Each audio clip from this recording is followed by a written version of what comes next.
Yes, why this world is considered unreal if it is everything is manifested. But for me, it is unreal because I don't see that. I only hear now. But when really the Narayana God has become this world, it becomes reality. Then there is no illusion. Illusion is for ignorant people. What appears illusion becomes God Himself. When after knowledge, one goes to Samadhi. When he goes to Samadhi, these are unreal, these are unreal, these are unreal. And when reaching the top, then you come down again. What will happen? That everything you see, that it is all gold, gold ornament, all ornaments are nothing but gold. But when you start your journey, I like this ornament, I don't like this ornament. You are caught into the name and form. That's why Narayana, if it is Narayana, then God has become this world and it permeates it completely. Vedanta consider an illusion. This consideration is for the young student who have not reached that maturity of realization. When one realizes and his mind becomes purified, for purification we do this. I say I am not this, not the body, not the mind, because I am always connected with the body. And my joy, my fun, my eating, my sleeping, my money, my house, my this, me, my. And we fight with each other and making the world a hell. And there is no peace. We want to get peace. Then we follow the process. This is not the ultimate reality. It is today only important. Tomorrow something will come. And knowing this way, we move on and then say, no, not this, not this, not this. But ultimately, God is the reality. When you reach God, then you see that God is permeate everything. So after experience, world becomes all God. Before that, it is not, for me, it is not God. You tell a sweet smiling face you show to me, I'll be happy. If you look in a ugly manner towards me or frowning face, I'll be mad. You say some sweet words, I'll be happy. You unpleasant word, I can give a feast. So for me, this duality is there. But if one can really purify the heart and saying, not this, forget this, these are my trifles. I should love God, think of God, and by loving God, they enter into the Brahman consciousness. After that, your whole vision changes. When you come down, then you see that it is all made of one element. Ramakrishna gave the example himself. It is like the wax garden. Ramakrishna gave the example. It is like wax garden. Everything is made of wax. Table, plane, tree, human being, all wax. But looks different. There is a garden, there is a fruit hanging, there is a monkey, there is a person grabbing something. So, but it is made of wax. So all made of wax. Satchidananda. But also these are the two different views. One is Vedantic, another is Bhakti. No. Sarvam, even after Vedanta, when they come back, they see Sarvam Kollidan Brahma. And after experience, when they come back, they see God only, nothing else, or Brahman. Kind of duality. God I am using because they come back into the duality level. So the absolute knowledge will remain in their background, but they see the name and form. No, when you are practicing that time to see all is God and devotion and devotee, that is the path of the devotee. That is true. And these are all illusion and Maya, that is the path of the Jnani and That is for Vedanta. the right. You are correct. When we are starting our journey, we can take two paths, either Jnani path or Bhakti path. Jnani path says this is not real, not real, not real, not real, and rejecting everything, you reach that goal. And Bhakta says, no. God is inside this. God is everywhere. God is there. God is in the son. God is in the daughter. God is in the husband. God is in the wife. God is in the tree. So try to see God, so that your eye becomes really purified. In a bhakti path, you reach the same goal ultimately. Can the effect be different from the cause? If God is real and manifests everywhere and in everything, how can it be considered an illusion and unreal? Yes, initial and unreal to the person who does not only intellectually talk about that. If you pinch me, I'll be thinking I am the body, no? And I say I am Brahman, I am Atman. So it is contradictory. It cannot be. You have to go beyond the body idea. So when you go beyond the body idea, till then this practice should be maintained. Let me see this. এই ঘরে চলে গেল।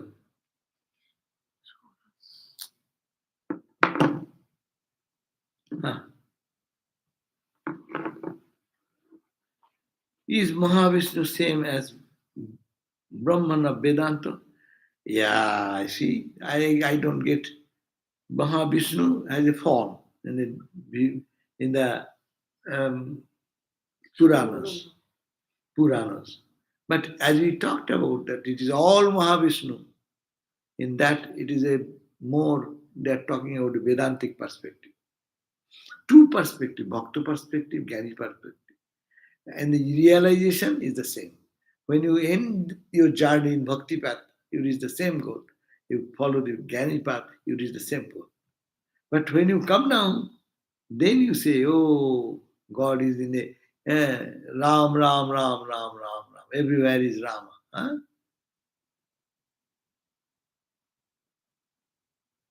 जो राम दशरथ की बेटा वही राम घट घट में लेटा. He is lying in the heart of all. वही राम जगत पसेरा. That Ram is all pervaded. So Bhakta is getting the same view. But you have to go to purify yourself to that level. That's why the same question.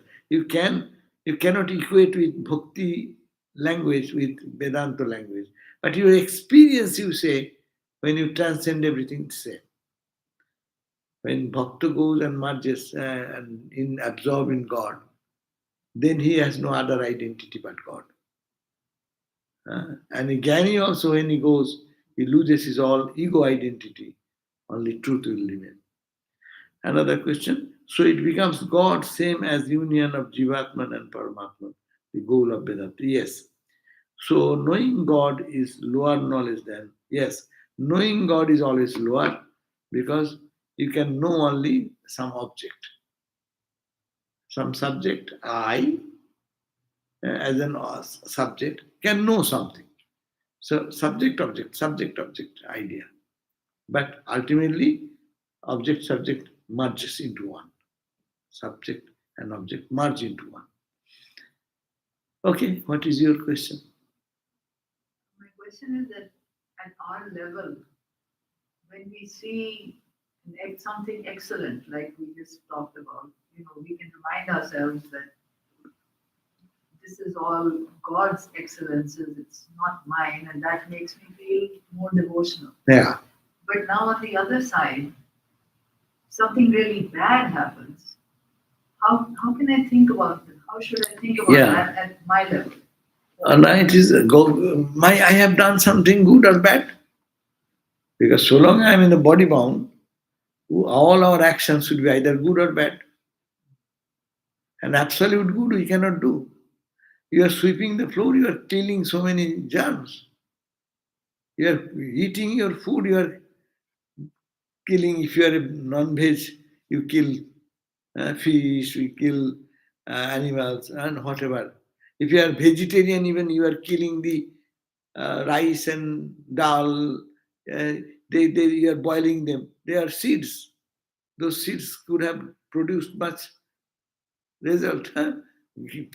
Again, the field will be full with paddy, no? Paddy field. But you could have, these seeds could have been used for rebuilding the plants. But what we do? We dry them, and make a rice in the machine, and we are eating. We are killing them. So consciously, unconsciously, we do good, bad things. And some people are very consciously do harm to others. They will be happy if they can torture someone. There are people in the mind, no? So in one life they did that. Next life when they're born, They say, oh, why I am suffering? You did something, you forgot. So karma has a theory of that, good and bad, no? And if you don't take the responsibility that you are the doer of good, then you can also reject the responsibility that you are doing bad. Karma does not touch you. But as we are human beings, we take one side and try to leave the other side. That does not happen. In the world, good and bad go side by side. Light and darkness side by side. Coin, one side and the opposite side goes together. We can see only one side of the coin. I won't take the other side. It will not happen. Good and that's called the duality. Danda. Dvaita danda. The conflict of the duality. And in the absolute one, there is no good. You cannot say it is good. You cannot say it is bad. There is only one. Who will then experience bad or good thing in life? Okay. So, am I clear? Your question? I think it's clear, but then I always get. No, what is the problem again? Tell me. So I think we just have to accept or think about the theory of karma. Oh, yeah, and you'll have to say that everything is, and Vedanta also. If it comes, why do you bother? It will pass. It is not permanent. It may stay for short time. As good came and passed, bad came and it will go. I am not involved into it. You are in a train ride and some good guy came and sat with you and have a good friendly relationship, chit chat and this and that. A bad guy came and pushed you out of your bed and took himself. It happens in train journey. We have our experience like that. You have your legitimate ticket, huh? And you are in your reserved bath, huh? In the lower berth maybe, and someone comes and pushes into. And college students when they go for one space to the another train, huh? They will come in 20 numbers, and then they are powerful. They will sort of push you out and get out. You sit in one corner, and they will take out it. So this happens. It's good, but they will drop some other place. But again, another person may come according to my fate, and someone may be sleeping well. No one is going to disturb him. So these are things happen in life's journey. If you take Vedantic path, then it is coming and going, it is not permanent. Huh? I should not be so much affected. Accept this. And Bhakta will say, God's will. It is happening. What can I do? Oh Lord, let thy will be done. Huh? Right. Om Shanti Shanti Shanti Harihi Om Tat Sat Sri Ram Krishnarpanamastu. 7:30 we will have our another class which we will call Shanti Gita, the Song of Peace. And here, no, he knows. Here is there is, I do not know what he did. Two places also he did. না এটা বন্ধ করে দিয়েছে তুই ওখানে যা গেছে যা করেছে ওরা বুঝবে ওরা জানে এই